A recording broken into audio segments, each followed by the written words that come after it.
எனது குருநாதர் காட்டிய அருள்வழியில் இன்று பரமாத்மா, ஜீவாத்மா, உயிராத்மா என்று இன்று சாதாரண வழக்கில் நாம் பேசிக் கொண்டிருக்கின்றோம், கேட்டுக்கொண்டும் இருக்கின்றோம். நமது குருநாதர் காட்டிய அருள்வழியில் பரமாத்மாவை பார்ப்போம். பிரபஞ்சத்தில் உருவாகும் அனைத்தையும் நாம் பூமியான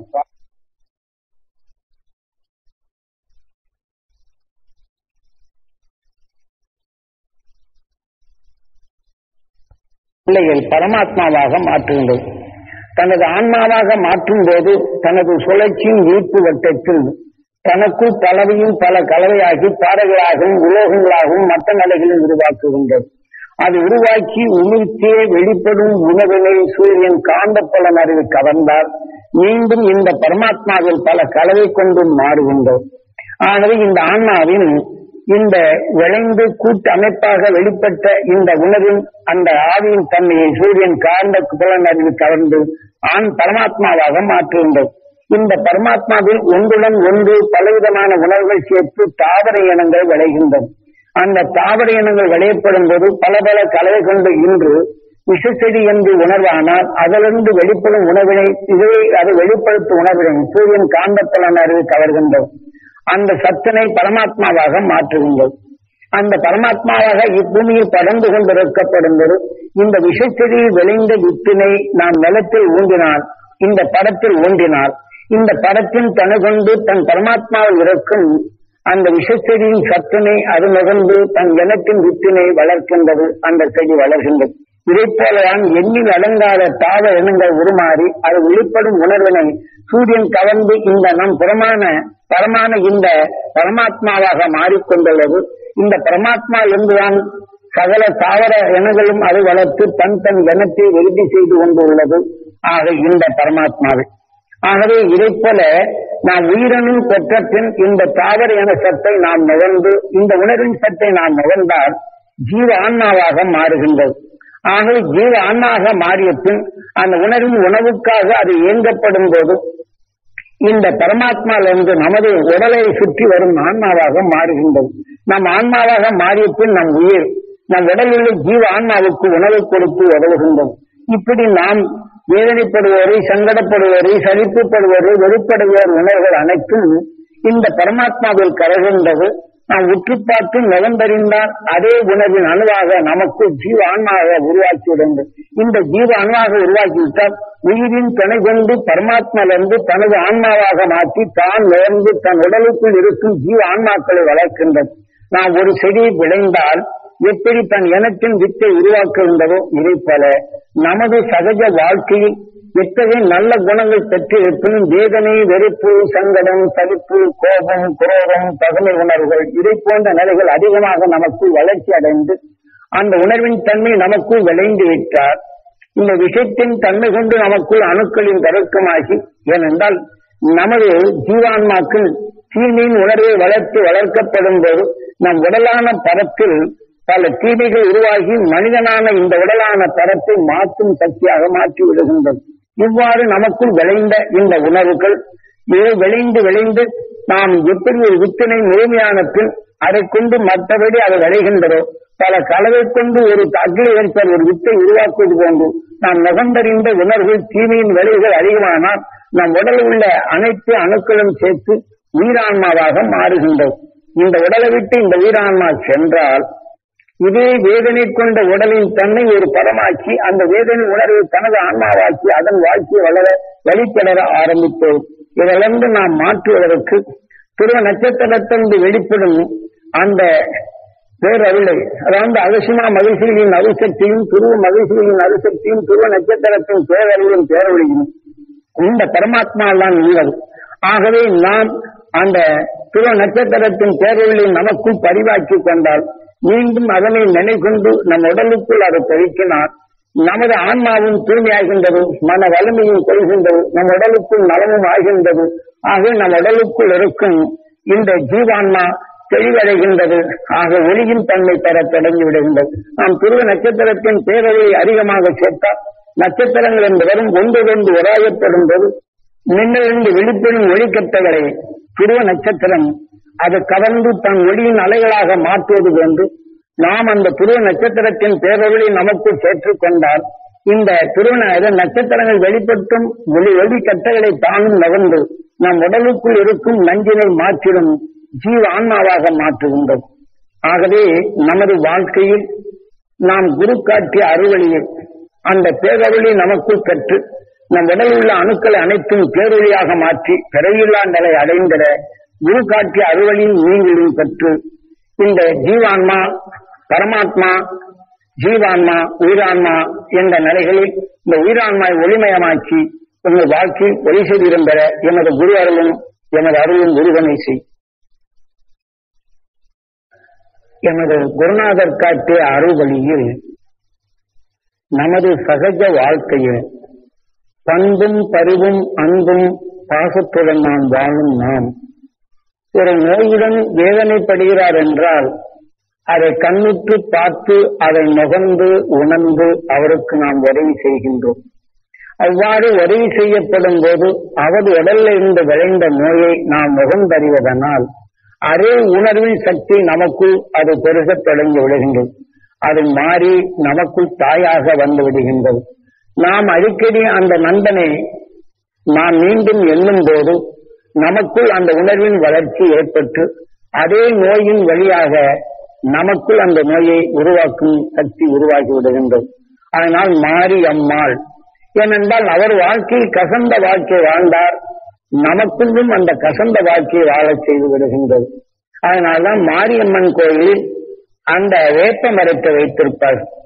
ஆகவே இந்த கசந்த வாழ்க்கையிலிருந்து மீள வேண்டும் என்றார் நாம் இதை போன்று துருவ தியானத்தை எடுத்து பழகி இருந்தால் அடுத்த கணம் நோயாளியை நாம் பார்த்த பின் அந்த துருவ அவசியமா மகிழ்ச்சிகளின் அருசக்தியும் துருவ மகிழ்ச்சிகளின் அருசக்தியும் துருவ நட்சத்திரத்தின் பேரருளும் பேரொழியும் நான் பெற வேண்டும், என் உடல் முழுவதும் பெற வேண்டும், என் ஜீவான்மா பெற வேண்டும் என்று அந்த அறுவடையின் உணர்வை நம் உடலுக்குள் செலுத்தி இந்த தூய்மையான உணர்வுகளை கருக்கிடல் வேண்டும். ஆக அந்த நண்பனுக்கு அந்த மகிழ்ச்சியின் அசக்தி படர்ந்து அந்த உடல் முழுதும் படர்ந்து அவர் நோயிலிருந்து விடுபட வேண்டும் என்ற உணர்வை நாம் பாய்ச்சுதல் வேண்டும். இதே போன்று நமக்குள் எத்தனையோ வகையான உணர்வுகளை நாம் கேட்டறிகின்றோம். இந்த உணர்ந்த பின் இதே போல நமக்குள் மாறி அந்த தீமைகள் விளையாது தடுப்பதற்குத்தான் மாரியம்மன் ஆலயங்களில் அக்னி குண்டத்தை வைத்திருப்பார். ஆகவே நாம் பகமையான உணர்வை நாம் நுகர்ந்தால் அதன் உணர்வின் தன்மை கொண்டு நமக்குள் தீமைகள் விளைந்துவிடும். அதிலிருந்து நம்மை மீட்டுக்கொள்ள என்ன செய்ய வேண்டும் என்பதனை தான் அந்த ஞானிகள் அந்த துருவ நட்சத்திரத்தின் பேரர்களை பெரும்படி செய்கின்றனர். இந்த வாழ்க்கையில் தீமையோ மற்றவர்களை நாம் கேட்டுணரும் போது நமக்குள் அந்த உணர்வு விளையாது தடுப்பதற்கு இத்தகைய வழியை செய்தார்கள். ஆக இதன் வழிப்படி நாம் ஒவ்வொரு நிமிடமும் வாழ்க்கையில் எவரை பார்த்தாலும் அந்த தீமையின் உணர்வு நமக்கு வளராது தடுத்து அந்த பேரொளி என்ற உணர்வை நமக்குள் அது உருவாக்குதல் வேண்டும். ஆகவே இல்லை என்றால் நாம் பெருடைய தீமைகள் அது மாறி நமக்குள் நோயாக வருவதை அது தடுக்க முடியாது. அதை தடுக்க வேண்டும் என்றால் மகிழ்ச்சியை காட்டிய அறுவழியில் நாம் இவ்வழி செய்தோம் என்றால் தீமையிலிருந்து விடுபடலாம், நம்மையும் காத்திடலாம். இந்த புதுவிரிகளை அமைப்பதற்குத்தான் பண்டிகை என்ற நிலைகள் உருவாக்கி நாம் எத்தனையோ சகஜ வாழ்க்கையை ஒருவருக்கொருவர் பழகுகின்றோம், நோய்களை பற்றி பழகுகின்றோம், பகமை உணர்வு வளர்கின்றது. பகமை கொண்டால் ஒருவனை அழித்துவிட வேண்டும் என்று அதை கொடூர நிலையை கொண்டு கொலைகள் செய்வதும் தவறுகள் செய்வதும் இத்தகைய நிலைகள் உருவாகின்றது. இத்தகைய தவறான நிலைகளிலிருந்து நாம் தப்பிக்க வேண்டும் என்றால் பொது பண்டிகை நாளிலிருந்து மாரியம்மன் ஆலயத்திற்கு வரப்படும் போது அனைவரும் ஏகோபித்த நிலையை கொண்டு அந்த அவசியமா மகிழ்ச்சிகளின் அருசக்தியும் துருவ மகிழ்ச்சிகளின் அருசக்தியும் துருவ நட்சத்திரத்தின் பேரருளும் பேரொழியும் நாங்கள் சந்தித்தோர் அனைவருடைய உடல்களிலும் படர வேண்டும். எங்கள் அறியாது சேர்ந்த பகமை உணர் மாற வேண்டும், அறுவழி எங்களுக்குள் பெருக வேண்டும். நாங்கள் பார்த்தோர் அனைவருடைய உடல்கள் நலம் பெற வேண்டும், பேரின்பம் பெற வேண்டும் என்று அனைவரும் ஏகோபித்த நிலைகள் செய்தால் நாம் எடுத்துக்கொண்ட இந்த உணர்வின் தன்மை அருள் மகிழ்ச்சியின் அருணர்வு நமக்குள்ளும் பெருகுகின்றது. நமக்கு வந்த தீமைகளை பொசுக்குகின்றது. அதே சமயம் நாம் ஊரும் உலகத்தில் உணர்வு அனைவருக்கும் பரவ வேண்டும் என்று எண்ணி நாம் பரவ செய்தல் வேண்டும். ஆகவே எங்கள் பெரும் முழுதும் மகிழ்ச்சியின் சக்தி படர வேண்டும். எங்கள் ஊரில் உள்ள பகமை உணர்வு மாற வேண்டும், சகோதர உணர்வு வளர வேண்டும், மெய்ப்பொருளின் சக்தி நாங்கள் பெருக வேண்டும். எங்க தெரு முழுதும் ஒற்றுமையுடன் வாழ வேண்டும். மதபேதம் இல்லாது, இனபேதம் இல்லாது, மொழிபேதம் இல்லாத, அரசியல் பேதம் இல்லாத சகோதர உணர்வு இந்த ஊர் முழுதும் உலகம் முழுவதுக்கும் பரவ வேண்டும் என்று அந்த மகிழ்ச்சியின் அவ்வுணர்வு நமக்குள் சேர்த்து இந்த உணர்வு என்ன அளவில் பரப்புவோம் என்றால் நமக்குள்ளும் அந்த வளர்ச்சிகள் பெறுகின்றது. பகனுடன் நீக்கும் ஞானமும் கிடைக்கின்றது. நம்மை காத்துக்கொள்ளும் உணர்வும் வலிமை பெறுகின்றது. நம்மை அறியாமல் இயக்கும் தீமைகளிலிருந்து நாம் விடுபடுகின்றோம். பாதாமி பெருத்து சீராக இருந்து பாலில் போட்டாலும் அது சத்து தருகின்றது. அதில் ஒளிபுரி விஷம் பட்டால் என்ன ஆகின்றது? அந்த பாதாமிக்கு சக்தியிலே நல்ல குணங்கள் கொண்டு வாழ்ந்தாலும் தீமை உணர்வை நமக்கு வந்தால் அது மாறி தீமையின் செயலாக மாற்றுகின்றது. அதை மாற்றுவதற்குத்தான் எவ்வித நிலையை கொண்டு சமுதாயத்தில் அந்த அகசிமா மகிழ்ச்சியின் அரிசக்தியும் துருவ மகிழ்ச்சிகளின் அரிசக்தியும் நாங்கள் பெற வேண்டும். துருவ நட்சத்திரத்தின் பேரருளும் பேரொழியும் நாங்கள் பெற வேண்டும் என்று இயங்கி அகசிமா மகிழ்ச்சிகளின் அரிசக்தியும் துருவ மகிழ்ச்சிகளின் அரிசக்தியும் துருவ நட்சத்திரத்தின் பேரருளும் பேரொழியும் பெற்று உங்கள் வாழ்க்கையில் அறியாமல் சேர்ந்த தீமைகளை அகற்றிடும் அரிசக்தி பெற்று உங்கள் வாழ்க்கையில் பேரின்பம் பெருவாழ்வு பெற எனது அருளாட்சிகள் உறுதுணையான எனது குரு காட்டிய அருள்வழியின் வேதங்களின் மூலங்களை இப்போது அறிவோம். ரிக்வேதம், சாமவேதம், அதர்வண வேதம், யஜுர்வேதம், மீண்டும் சாம என்று இந்த 4 மறைக்குள் தான் உலகமே உருமாறுகின்றது, உருபெறுகிறது என்பதனை வேதங்கள் கூறுகின்றது. இன்று உதாரணமாக எடுத்துக்கொண்டால் வேப்ப மரம் கசப்பானது, அவங்க வேப்ப மரம் அதிலிருந்து வெளிப்படுவது மனம் சாம இசை.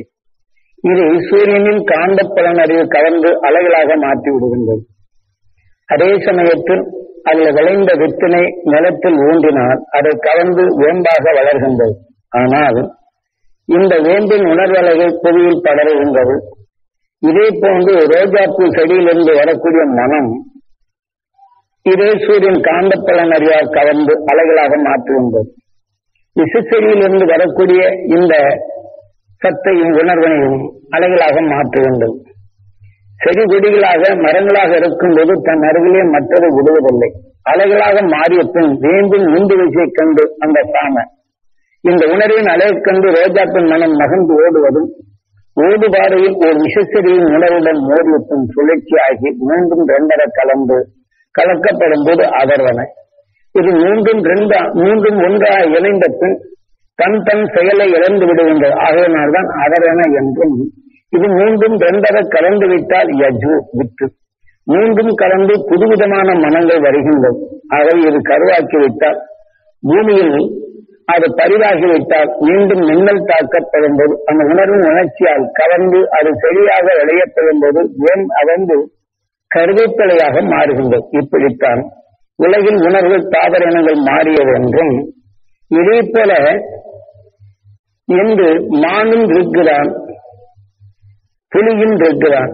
புலியின் மனம் கொடூரமானது சாம, அதே சமயத்தில் மான் சாந்தமானது சாம. ஆனால் மானின் உடல் புலியின் உடல். ஆக இது உணர்வை புலியின் உணர்வை மான் நகர்ந்தால் அதன் உணர்வுக்கொப்ப இது பயந்து ஓடுகின்றது, அந்த உணர்ச்சியை இயக்குகின்றது. ஆனாலும் புலியின் உணர்வு சாந்தமான உணர்வை அடக்கி விடுகின்றது அதர்வன. ஆக புலியின் நனவு மானின் உடலுக்குள் அதிகமாகிவிட்டால் புலியின் உணர்ச்சிகள் அதிகமாகி அதன் வெளிக்கொண்டு மான் இழந்தால் அதன் உணர்வு எந்த புலியின் உணர்வு அதிகமாக எடுத்ததோ இந்த உணர்வின் தன கொண்டு இந்த உயிரான்மா வெளிவரும் போது எந்த புலி இதன் உணர்வு நகர்ந்ததோ அதன் உணர்வு இங்கே புலியின் மானின் உடலில் புலியின் உணர்வு விளையப்படும் போது யஜு விட்டு. ஆக அந்த புலியின் உணர்வுகள் அதிகமான பின் மானின் உயிரான்மா வெளிவரும் போது புலியின் ஈர்ப்புக்கு வந்து எந்த உணர்வின் தன்மை எடுத்ததோ அதன் உணர்வாக புலியாக உருமாற்றுகின்றது மானின் உயிரான்மா. இது வேதங்களின் மூலம். இதே போன்றுதான் ஒரு மனிதன் எத்தனையோ கோடி சரீரங்களை கடந்து மனிதனாக வந்த பின் ஒரு வேதனையான நோயை உருவாகிறது என்று வைத்துக் கொள்ளும். அந்த வேதனை உருவாக்கப்படும் போது அவன் உடலும் இருக்கிறான். அவன் உடலில் வரக்கூடிய மனமும் சாமதான்.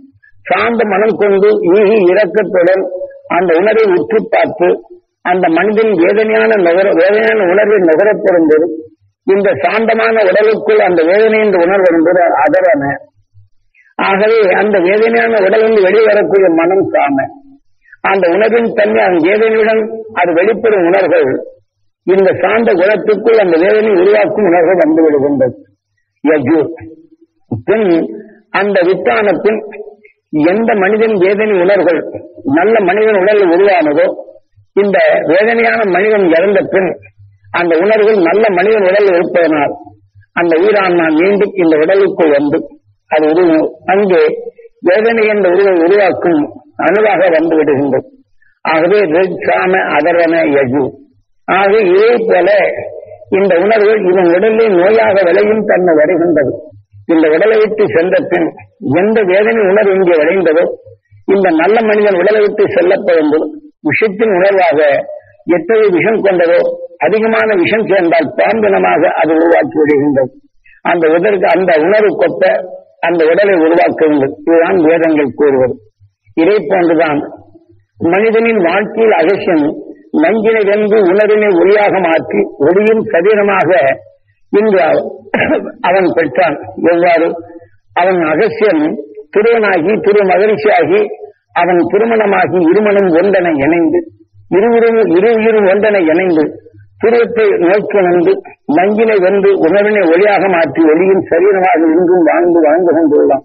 அதிலிருந்து வெளிப்படும் உணர்வினை நாம் நகர்ந்தால் இந்த உணர்வினை நம் உடலுக்குள் சேர்த்த பின் நமக்குள் இருக்கும் நஞ்சின் உணர்வை அடக்கும் நிலை வருகின்றது. ஆக துருவ நட்சத்திரத்திலிருந்து வெளிப்படும் உணர்வுகள் சாம.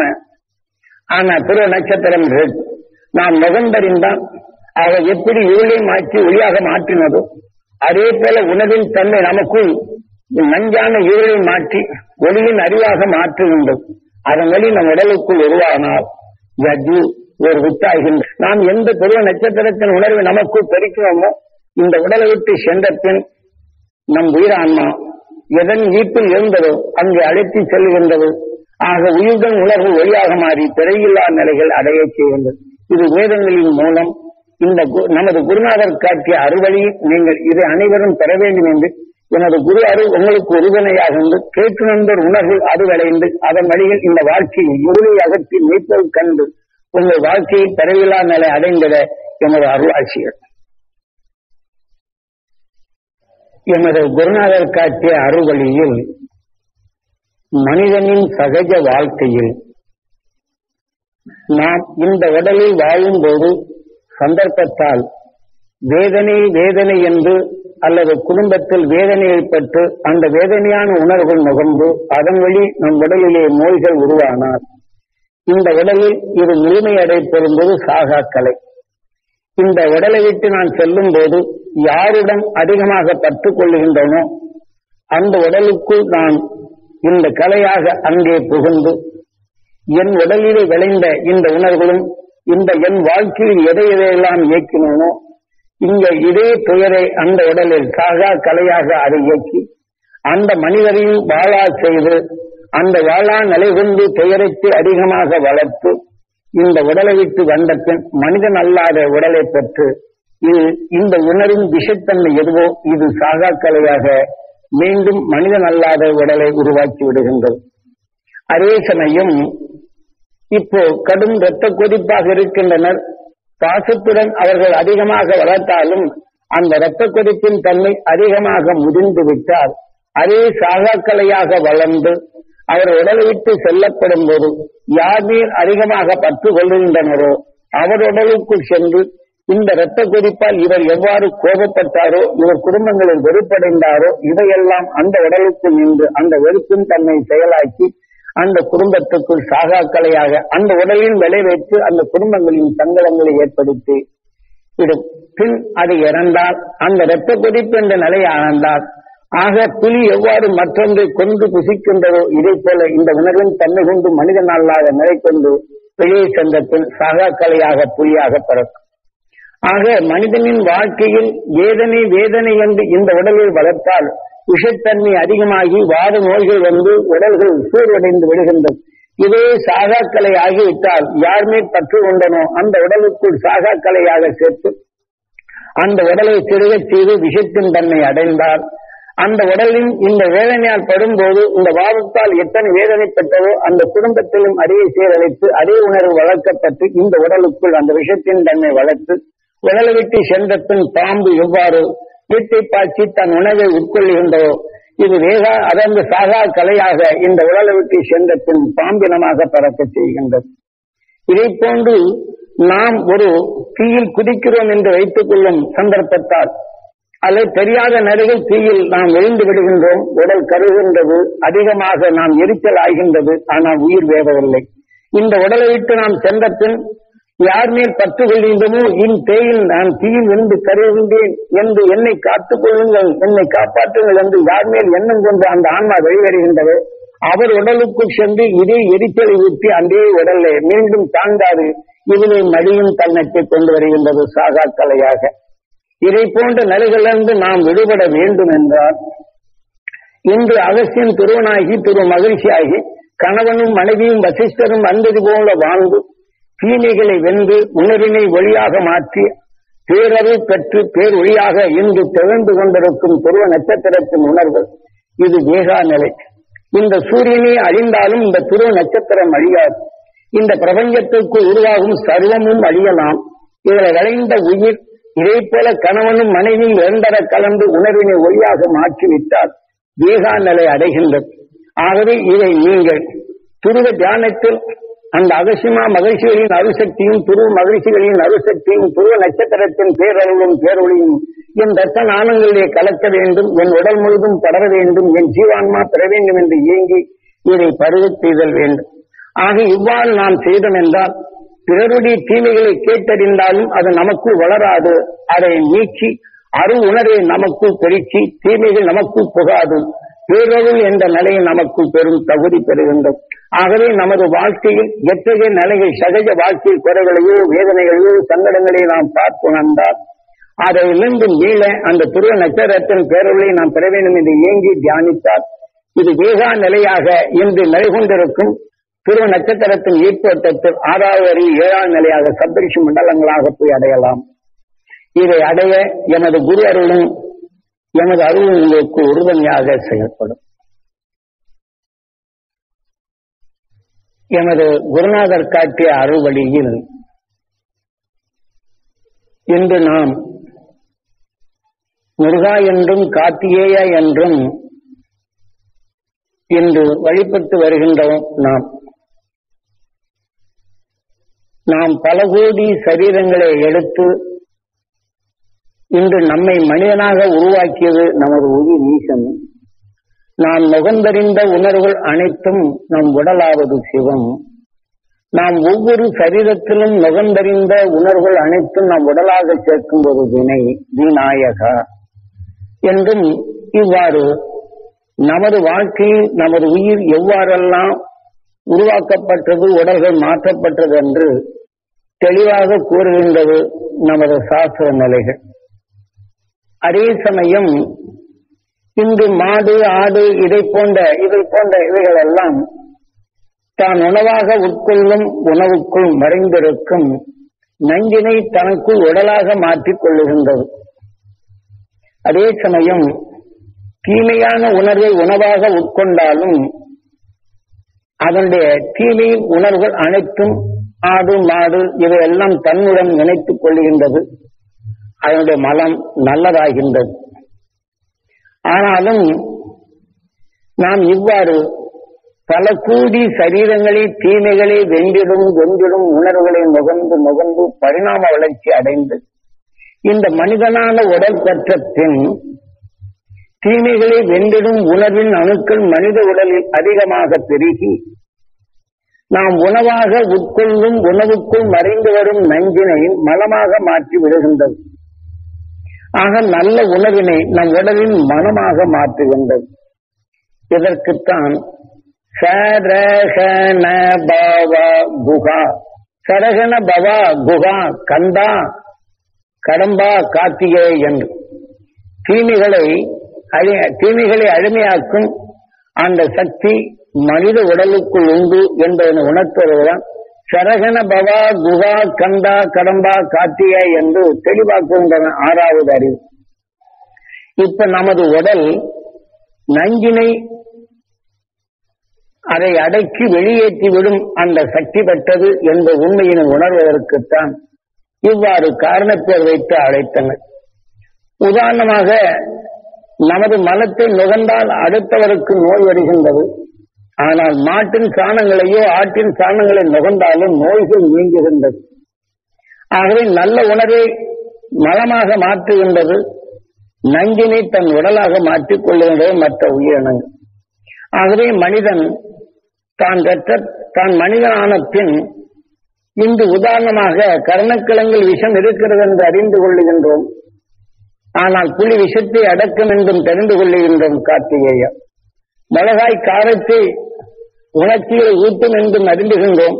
உப்பு சுவையை கூட்டும் என்றும் அறிந்து கொள்ளுகின்றோம். கார்த்திகேயா ஆகவே இவை அனைத்தையும் கர்ணக்கிழங்கு வேக வைத்து விஷத்தை நீக்கி புளியை போட்டு அடக்கி மிளகாயின் காரத்தை சேர்த்து உப்பை கலந்து சுவையாக உருவாக்கின்றன. இதற்கு பேர்தான் முருகு. ஆக சுவையாக உருவாக்கும் சக்தி பெற்ற முருகா அழகா என்று காரணப்பேரை வைத்து அழைக்கின்றன. ஆகவே விஷத்தை அடக்கி நாம் உணவாக உட்கொள்ளும் இந்த உணர்வின் தன்மைதான் மகிழ் வாகனா, தீமைகளை அகற்றி மகிழை செய்யக்கூடிய வாகனமாக நாம் 6வது அறிவு அமைந்துள்ளது என்பதனை தெளிவாக்குகின்றது நமது சாஸ்திரம்.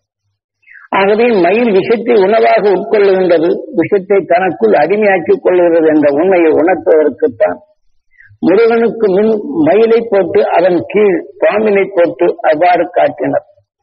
ஆகவே இவ்வாறு பல கோடி சரீரங்களில் தீமைகளை வென்றிடும் உணர்வினை பெற்றதான் மனித உடலிலிருந்து வெளிப்படக்கூடிய உணர்வை வள்ளி என்று வலிமைமிக்க சக்தி என்று உணர்த்துகின்றனர். அதனால்தான் முருகனுக்கு 2 மனைவி என்று சொல்வார்.